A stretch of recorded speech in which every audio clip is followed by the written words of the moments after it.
Добро пожаловать! Сегодня я встречаюсь с невероятной женщиной, которая добилась выдающегося успеха в Америке. Мы будем говорить откровенно о том, как строится бизнес в США, как преодолеваются трудности и что нужно для выхода на новый уровень. Мы сегодня у Елены Дипон, основателя и генерального директора компании Lead Tracking Incorporated. С более чем 15-летним опытом за плечами Елена расскажет о своем пути к успеху, секретах роста и особенностях своего стиля управления. Мне нравится Nike слоган «Just do it». Поехали! Здравствуйте! Сегодня мы в гостях у Елены Дипон. Елена, расскажи, что за бизнес? Где мы находимся? Мы находимся в Сакраменто. Компания называется LED Tracking, логистическая транспортная компания. А сколько у вас траков, сколько у вас сотрудников, какой оборот? На данный момент где-то 70 траков, из них траков 15 наших. У нас работает в районе 30 сотрудников. Сколько процентов сотрудников получается в Калифорнии, в Америке, и сколько удаленно? Получается 30% сотрудников в нашем офисе здесь в Калифорнии, а все остальные на удаленке. Лена, эти траки ваши здесь получаются? Вот хорошенькие, беленькие, это наши. У нас здесь офис и также парковка, мы здесь перегружаем. И у нас шап есть, поэтому механики ремонтируют. А почему белые и красивые ваши? По стилистике выбираешь? Да. Чтобы быть в тренде. Чтобы быть в тренде? К нам приезжают разные другие компании ремонтироваться, поэтому вот. Сколько лет ты в траковом бизнесе? В индустрию я зашла, когда мне было 17 лет. У меня родители иммигранты приехали, как и все, начали делать разные работы там. Папа решил, что пойти на трак это будет самое уместное, чтобы начать побыстрее зарабатывать. Он сдал и уезжал, сдал на сидел и работал там в разных компаниях, и уезжал там на 2-3 недели, его дома не было. И вот если я точно помню, у меня была установка, я вот в этой индустрии точно не хочу работать. А думаю, и обязательно, чтобы у меня еще муж точно не был тракист. Буквально там какое-то время спустя, в 17 лет я устраиваюсь в транспортную компанию, начинаю работать диспетчером. Через 8 лет открываю свою собственную компанию, а потом еще умудряюсь выходить замуж за тракиста. Ирония судьбы. У папы тоже была мечта, чтобы один из его ребенков был его диспетчером, поэтому, наверное... Это папину мечту исполнил. Да, он думал, что вот он сам попробовал открыть бизнес, у него не пошло, и это он мечтал, вот, и я, получается, осуществила его мечту. Лена, расскажи, вот ты управляешь такой большой траковой организацией, да, компанией. Какими там, может, сталкивалась с ситуациями, когда там тебе приходилось на самом деле завоевывать это лидерство? На самом деле с мужчинами работать, мне кажется, не так уж сложно. У них есть нюансы свои, они там постоянно могут материться, там кто-то, если не сдержанный, послать может. Но хороший подход, да, терпеливость вот эта, и она помогает. Для чего тебе бизнес нужен? Обычно же как бы женщины же просто про проявить себя, да? Угу. Бизнес же это не про проявление себя. Бизнес – это только про проявление себя. Ага. Да. Ты здесь проявляешься во всех красках. И на самом деле я, наверное, даже бизнес не делала там ради денег. Мне просто драйвило то, что я получаю максимальное здесь развитие. Я сталкиваюсь с такими сложностями, да, которые у меня нету там инструментов, меня никто этому не учил. А ты сталкиваешься с проблемой, и тебе, хочешь не хочешь, тебе нужно их решать, и ты находишь, ищешь, и как бы кайф получаешь от того, что ты решил, и как бы и потом, то есть люди попадаются разные на твоем пути, да, в твоем окружении, и хорошие, которые тебя поддерживают, и они тоже нужны, но они параллельно идут с вот этими как бы сложными людьми, можно сказать, плохими. Если, например, мужчина сказал, я тебя обеспечиваю полностью, тебе не надо ничего делать, только должна сидеть дома, быть домохозяйкой. Ты на это согласилась? Согласилась. Я бы там нашла бы просто себе работу какие-то. Родители не зря же сюда привезли своих детей, поэтому хочется оправдать эти ожидания. Страна возможностей, упускать, да, просто потому что там комфорт, не очень. За 17 лет своего опыта в трекинге, вот сколько ты раз видела вот эти up and downs, кризис или я не знаю. Ну, было несколько, там, в 2008 году В 2008 были году, да? сложные года, потом еще там, сколько там, 5 лет спустя. Вот если сравнивать 2008 год и вот сейчас, Мгм. где сейчас находится трекинг? Он, наверное, вернулся до ковидного. Ну, здесь вопрос, то есть если мы говорим там про расценки, да, они немножко выше, но мы должны также понимать, что инфляция. Как бы рынок, можно сказать, вырос, да, ценник по грузам, он больше, чем раньше был. А, например, то, что все в Ютубе говорят или там во всем интернете, что трекинг-индустрия уже все, она там умирает.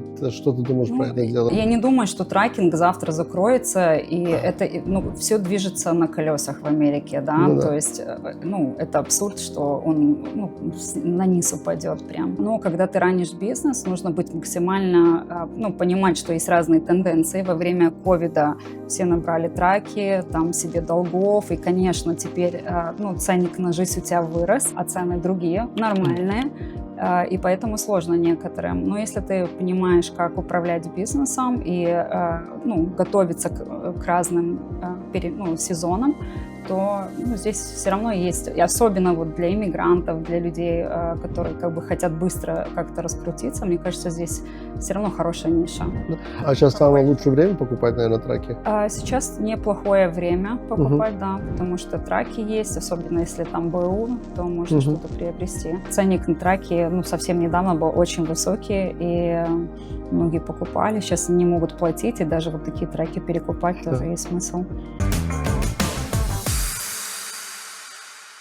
Слушай, я никогда не сидел в траке. Можем на внутрь Конечно. сесть и посмотреть, как там Давай вообще? пойдем покажем. А Проходи, я просто не знаю, как в трак сходить. садись. Оказывается, здесь пружинка есть даже, слушай. Все удобно. Все удобно, да. Хочешь, пройди там спальник, мы уже. Микроволновка, слушай, там. Здесь спальня какая-то. Подушки.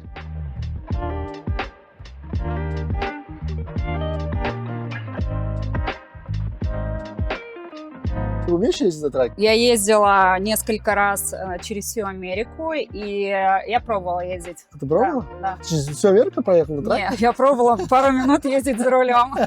Это Я не думаю, моё. ты через всю Америку проехала, думаю. Да. Ну, как бы я была в обстановке, как бы все сложности, там душ, туалет, покушать, и ты в дороге 4 дня едешь в одну сторону, то есть я это все как бы прожила на собственной шкуре, но ездить чуть-чуть. Я знаю твой бизнес чисто через цифры, через KPI. Я физически просто не представлял, как он выглядит.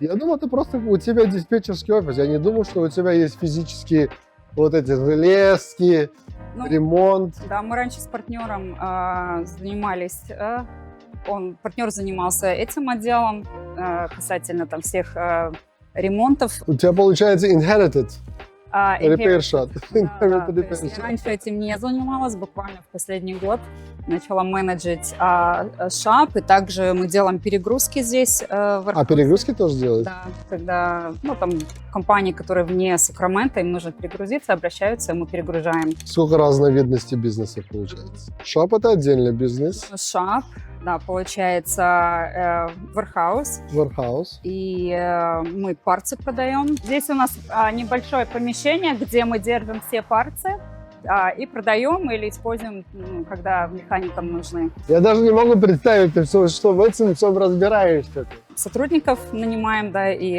на разные проекты ставим. Что ты имеешь в Managing, people managing, да. Стаффинг ты имеешь? Staffing, да. Ну и диспетчерская. Это самое возим. главное, скорее всего. Да. И свои траки, да, то есть это тоже отдельное направление, свои траки. Интересно, сейчас будем разбирать все эти цифры. Здесь у нас этот repair shop, офис. А что такое hourly rates? Давайте прочитаем. У нас же в шап привозят траки, оунеры, которые сами же ездят. И они часто любят помогать механикам чинить траки, да, то есть они чинят, и они хотят советы давать. Поэтому у нас наш час стоит $100, но если клиент смотрит, $200, а если он хочет еще участвовать... Если он помогает, процессе. $400 платит. 400. Это наш фронт-офис. У нас вот сидят девочки, HR для драйверов. Обычно днем, когда до 2 часов здесь сидят диспетчера, вот, и Отсюда мы грузим. Часть команды находится в этом Сакраменто офисе и грузит с этой комнаты. А как шифруется LED? LED — это инициалы моих родителей. Леонид, папа же компанию оригинально открыл, потом закрыл, и Леонид, Екатерина Дипон. Какая самая любимая часть этого бизнеса для тебя? Зарабатывать считается, нет? Тоже считается. Работа достаточно интересная, всегда новые приключения. Если ты видел, недавно у нас с этой же парковки на выходных пришел бомж, они перелезли через забор и своровали трак. И ездили здесь по городу. По городу ездили. По городу, и в конце через дорогу буквально здания, они врезались в здание и как бы создали кучу проблем. И я как бы в трекинге вообще не разбираюсь, да, как бы, мне кажется, как все слушатели. Ты можешь мне объяснить, например, если я хочу войти в трекинг-индустрию, с какой стороны лучше заходить? Ну, ты можешь зайти как водитель, как инвестор, купить трак, отдать его на управление, и будет водитель ездить на нем. Да. Или можешь открыть как operations, dispatch сервис предлагать. Сколько трак стоит в среднем? Ну вот сейчас новенькие, 170 тысяч Volvo. Трейлер может там 30-40, если это вэн, рифер это там 60-70 тысяч. Что бы ты порекомендовал, например, человек, который первый раз рассматривает зайти в трекинг-индустрию, например, и у него есть деньги? Купить траковую компанию или купить траки, отдать кому-то? Ну, смотря сколько денег. Если деньги есть, можно сразу все купить. И траковую компанию, и команду, которая уже настроенная. Ты свою компанию могу продать, смотря какую часть? Деньги. Какую часть? Можем поговорить, могу все продать. Ребята, если кому-то интересен траковый бизнес, пишите в комментариях, договоримся с Леной. Я тебе буду задавать вопросы, ты должен только на них быстро отвечать, даже не надо. Маск или Зукерберг? Маск. Маск? Да. Семья или работа? Ну, семья. Взять кредит или найти инвестора? Кредит. Вложиться в биткоины или открыть еще один бизнес? Нет, открыть еще один бизнес.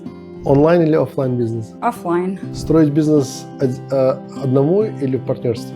Ну, сейчас уже в партнерстве, да.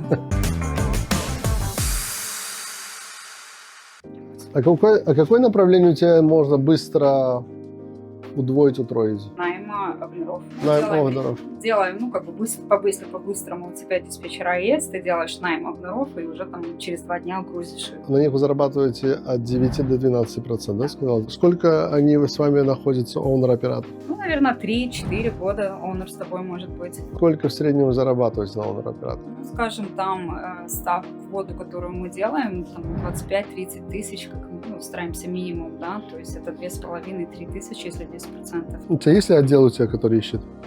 Нет, мы хотели твоими услугами воспользоваться. Тебе нужно 2 блока, да. Тебе нужно и диспетчеров нанимать, и оунер-операторов. Тебе оунер-оператор сказал, сколько, 25 он грузится, да? И сколько он тебе приносит, получается? 10% давай. 10%. Ты на нем зарабатываешь 2500, правильно? Гросс. А от этого сколько диспетчер забирает? Ну, по-хорошему, для того, чтобы это было как бы, эффективно, чтобы он не больше 3 забирал. Да. Окей, например, по твоей P&L-ке, вот эти, если 100%, сколько процентов от этого идет диспетчеру? Это 10. Ну вот, 30% забирает диспетчер. На данный момент, да. Что рынок немножко поменялся, по-другому себя ведет. Наши диспетчера, они как бы не адаптированы под рынок и, соответственно, стоят себе дороже. Окей, хорошо. А что, новых не нанять? Ну, это нужно делать. Ну, окей, хорошо. Они стоят 30%. Тебе сейфти сколько стоит? Ну, сейфти недорого, там до 1,75, 0,5%. Окей, это 10%. Ну, от этого берем, правильно? Окей, что еще есть у тебя, Костя? У нас этот аккаунтинг, 1% из 10. А, здесь 1 аккаунтинг, правильно? Ну, здесь получается тоже 10 аккаунтинг. Так получается? Окей, да, окей, хорошо. А что у тебя еще есть? HR, который занимается сотрудниками и наймом. Окей, сколько они забирают? Ну, по сути, HR тоже до 1%. У тебя HR 1%. Окей, и менеджмент? Там тоже 1,5-2%. У тебя остается 20%.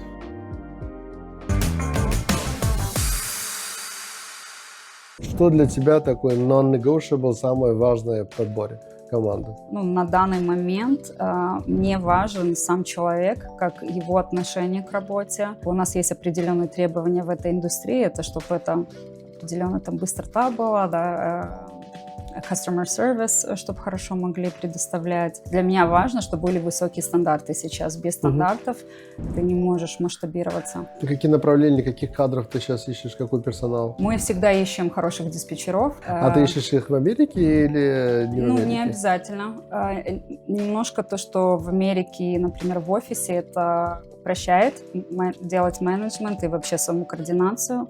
А так вообще работаем не только с Америкой. А сколько у вас топовый диспетчер зарабатывает? Хороший диспетчер, он может заработать, ну, более-менее от 5 до 10 свободно может заработать. От 5 до 10 тысяч может заработать, да? Какая у вас там есть какая-нибудь тир-система, KPI, или там кто первый там, получает дополнительный бонус? Ну, у нас есть тиры, да, если оборот делает больше, чем, ну, как бы минимума, то есть процентная какая-то шкала, и они получают от этого бонус. Есть разные подходы к оплате диспетчера, и в Америке сложно брать на процент. Обычно диспетчера хотят ставку какой-то, чтобы быть уверенной в завтрашней зарплате, но это минус компании, да, потому что у тебя мало рычагов влияния, да, поэтому мы пытаемся делать такие, половину идет у тебя зарплаты как ставка и потом процент. За границу мы стараемся, по-моему, $500 ставка, и потом все остальное процент или чисто процент. И они, получается, расставляют логистику правильным образом, да, чтобы там между... Ну, то есть в диспетчерстве тебе нужно взять груз, да, то есть это sales, потом тебе нужно его диспетчировать, а еще можно development делать. Диспетчер,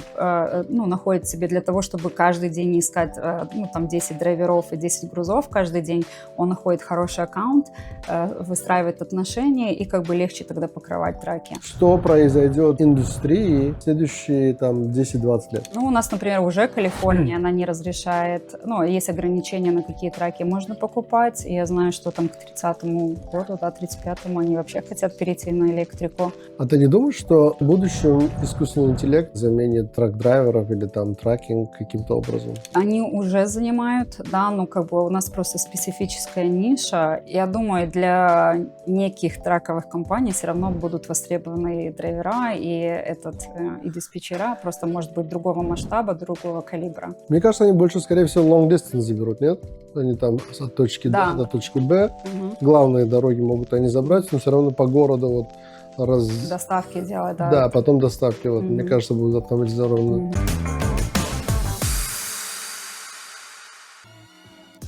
Теодор, вот у тебя есть бизнес, да? Как ты делаешь вообще подбор людей? И как ты уверен, что они будут от твоего имени делать сервис, что они будут это делать на высшем уровне? Мы делаем, во-первых, сильный бэкграунд-чек, проверяем, как они делают сервис, а потом делаем quality assurance, проверяем. Мы проверяем NPS, после каждой работы отправляем клиентам опрос, как вам нравится, не нравится, и постоянный тренинг. Как вы этот стандарт ему создаете? Сначала у нас не было стандарта, мы просто делали ride the longest с ними, он приезжал, он должен был объездить сначала нашим идеальным техникам. Мы таким образом просто копировали. Через ментора прошел, да? А если нет, то он отпадает сразу. Чинить, уметь — это одна из важных этапов, да? Там, кроме этого, у них должен быть идеальный английский язык, и плюс у них они должны очень хороший customer сервис иметь, и плюс продажи, Вот эти все этапы очень важны для того, чтобы быть успешным техником, не просто уметь чинить.